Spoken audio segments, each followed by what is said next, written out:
नमस्कार दोस्तों, मैं सुदीप तिवारी तिवारी इंस्टीट्यूट में आपका स्वागत है। दोस्तों, यदि आपसे कहा जाए कि यदि आपको इस संख्या का यहाँ पर क्यूब निकालना है, वह भी केवल 5 सेकंड के अंदर, तो क्या आप इसको निकाल सकते हैं? जी हाँ, मैं कह रहा हूँ आप इसको निकाल सकते हैं। जैसे यदि मैं इसका आंसर निकालूंगा तो केवल 2 स्टेप में यहाँ पर हमारा 1 आ जाएगा और यहाँ पे हमारा 2 आ जाएगा। यही हमारा इसका आंसर निकल के आ जाता है। आप भी इस तरीके से इस प्रकार के क्यूब रूट को सॉल्व कर सकते हैं। तो इसके लिए आप इस वीडियो में एंड तक बने रहें। स्टिक के लिए आपको 1 से 10 तक के क्यूब याद होने चाहिए। यदि आपको 1 से 10 तक के क्यूब याद हैं तो आपका यहाँ पर काम हो जाएगा। अब स्टिक को समझाने के लिए यहाँ पर हम एक संख्या ले लेते हैं।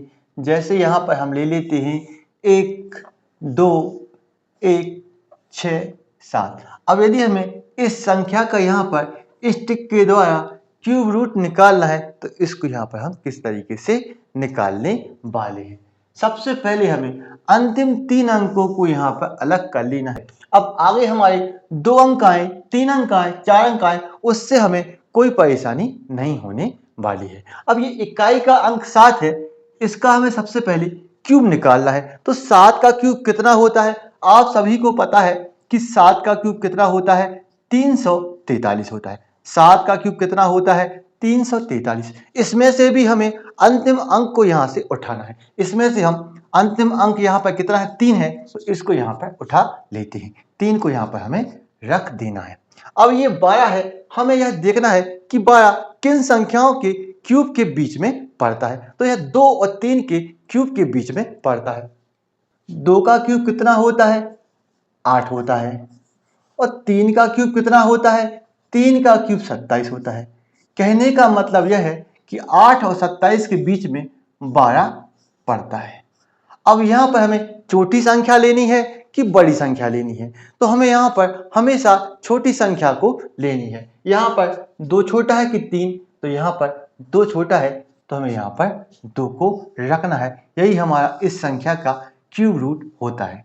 यहाँ पर हम एक संख्या और ले लेते हैं ताकि आपको यह ट्रिक और अच्छे से समझ में आ जाए। जैसे हम यहाँ पर 1, 9, 5, 1, 1, 2 को यहाँ पर ले लेते हैं।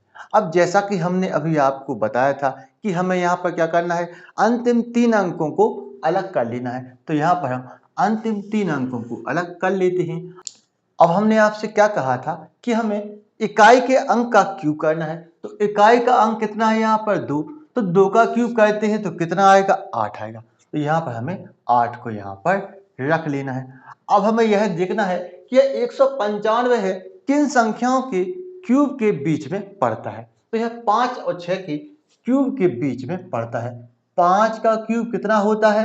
125 होता है। और 6 का क्यूब कितना होता है? 216 होता है।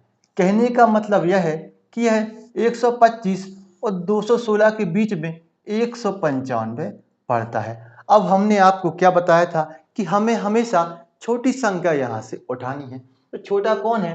5 है कि 6? तो 5 है।